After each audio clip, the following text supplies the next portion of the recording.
size rızık olarak verdiklerimizden infak edin. Bakara 254. Gönderilmek üzere kaldıracağı 200 yardım tırına Van halkı olarak 3 tır ile katkıda bulunuyoruz.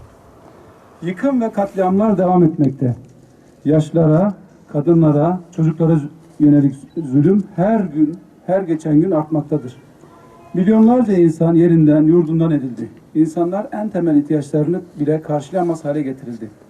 Ayrıca açlıktan ölümlere bir de ağır kış şartlarının getirdiği olumsuzluklar eklenince kardeşlerimizin acısı, mağduriyetleri kat kat arttı.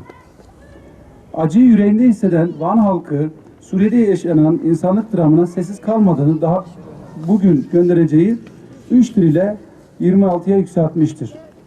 Komşuluk hakkı için Van'dan uğurladığımız 2 tırımızda un ve kuru gıda, bir tırımızda ise muhtelif ihtiyaç malzemeleri bulunmaktadır. İnşallah bu yardımlar Suriye'deki aç, susuz ve yaralı yetimlerin yaralarına bir nebze olsun merhem olabilir.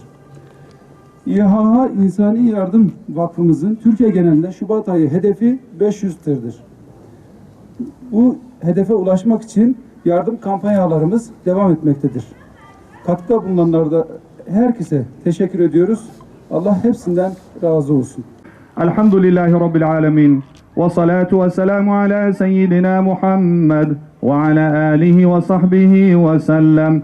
Allahümme ehdina fîmen hedeyt ve afina fîmen afeyt ve tevellena fîmen tevelleyt ve barik lana fîmâ atayt ve qina şerre mâ qadayt fe inneke taqdi ve la yuqda aleyk ve innehu la yezillu men valeyt.